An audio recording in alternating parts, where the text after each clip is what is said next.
Hey guys, what's up? It's me, Jules, here with my favourite son, bring it in. But not too close because we'll bump the new lav mics because we're running look at these. Do we sound better quality? Anyway, it means that if we're together, it can mean only one thing. It's time for some news, so let's hit that jingle. Looks like there's news a-brewing. Guess it's time for Jules' new win. Yes, mate! Hi! Oh, yeah. So profesh, these. I feel like a proper news presenter. If only we were as good quality as our sound.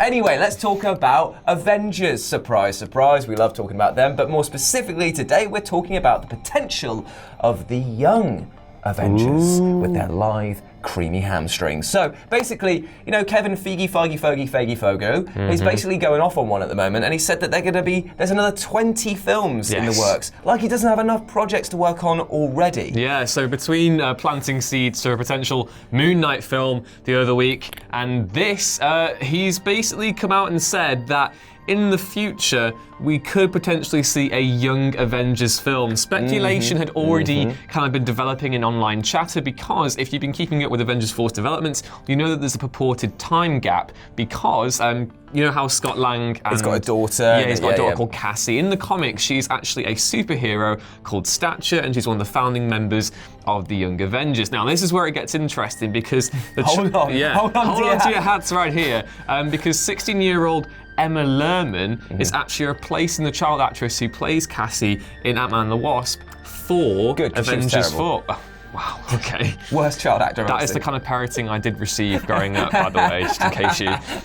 so yeah, Emma Lerman will be playing this version of Cassie in Avengers 4, which has led to people speculating, could we be seeing the seeds for a young Avengers group? I mean, it would make perfect sense if that's what they're doing. I mean, they did the same sort of thing with potentially soft introducing Miles Morales and stuff like that as well. Just sort of like making people aware of these people, making them so that it's just like, as per usual, the Marvel Cinematic Universe works on this whole tangent of a tiny rolling rock here will turn into a landslide. And I love it. It's brilliant, but unfortunately it's exhausting because every single change like this, we're just like, does this mean anything? Does it mean anything? And it's like, was it James Gunn the other day? When he put out that thing for Guardians of the Galaxy 3, he also mentioned, people still haven't found the Easter egg that's still in Guardians of the Galaxy 1 and 2. What is it, James? It's like, come on, man, seriously? Yeah, but the good thing with this is that we don't have to speculate anymore. No. Because the good folks at Heroic Hollywood, which is a good name. Thank you, Heroic Hollywood. Thank you, Heroic. Yeah. They actually asked Kevin Feige, because he's doing all the press stuff for Ant-Man and the Wasp at the moment, they asked him whether this could potentially lead to a Young Avengers film, and he replied, well, sure. No. Well, sure. And both of those you just mentioned, Runaways and Cloak and Dagger, that's the other shows they were talking about. We talked about for a long time, and they went over to be successful TV shows. We've always been fans of Power Pack and figuring that out. And yes, so where and when we could see the evolution of that, I don't know. Certainly taking our cue from the comics, as we always do, you'd hope so, being a comic book movie studio. It'd be worrying if you didn't. That's why we wanted Cassie, a very young Cassie in this movie, to be inspired by her father, just planting seeds. I mean, it's not even planting seeds when you're basically saying right there and then that there is going to be a sort of... She's going to have a role, and that's going to be lovely. Yeah, so... do you want to look through some of the Young Avengers? I would actually. Let's see who we could potentially add to fill this out. The one who I'm most excited about would be Kate Bishop's Hawkeye, who's been the star of some really, if you've ever read the Matt Fraction, David Ajar comic book the other year, which won loads of awards, she was a leading character in that, and that kind of then segued into her own Hawkeye comic written by Kelly Thompson. It's really good. Kate Bishop is great, and you can potentially see with Jeremy Renner, he's a good Hawkeye, but he's not had the best material to work with, shall we say. No, and the fact that the films themselves kind of make fun of him as well, I think that he's done and dusted. He'd be probably happy to move on. He's not really that much and I think to me that's a bit of a disappointment, but I do think if they're going to replace one Hawkeye with another, and that Hawkeye being Kate Bishop, more power to them. The one that I'm interested in is actually Hulkling. Because of the fact that that's a Scree.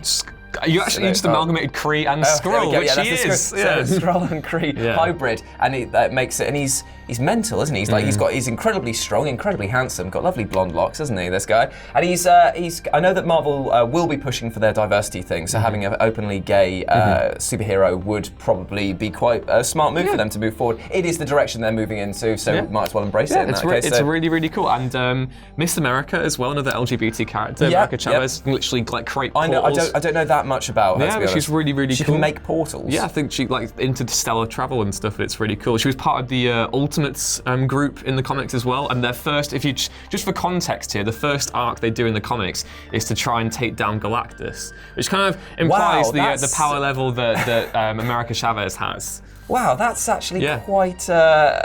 I wouldn't want to do that in my first mission. But what about Thor? We've got to round out, like, because there's who's taking over the Thor mantle at the moment? That woman. Valkyrie potentially, but that wouldn't be Young Avengers. I don't think that'd be something different. Yeah. Oh, sorry. But then there's also the Patriot, who is the grandson of Isaiah Bradley, which was a really, really good comic that kind of came out a few years back, which kind of talked into the US government's attempts to recreate Steve Rogers and how it got very bad. It got very, very bad. The Patriot kind of embodies his grandfather's legacy and kind of takes on the Captain America mantle. Obviously he's Patriot, but still he was a very, very pivotal member of the Young Avengers. So those are just a few characters that are included and who we could potentially see going forward if Marvel were to do so. It'd be amazing if they did, because again, they have said that the Avengers original lineup is going to come to an end. They are going to be doing spin-off stuff. They are going to be building for the future. It makes perfect sense for them to do that. And it'd be interesting as well whether or not they eventually drop the moniker of being called the Young Avengers and just become the Avengers. Hey, there we go. I mean? Yeah. Brilliant, interesting. Anyway, well, let us know what you think about that down in the comment section below, as well as who you'd like to see added to the potential Young Avengers team. And as always, I've been Jules. I've been Ewan. You've been awesome, and we'll speak to you soon. Bye.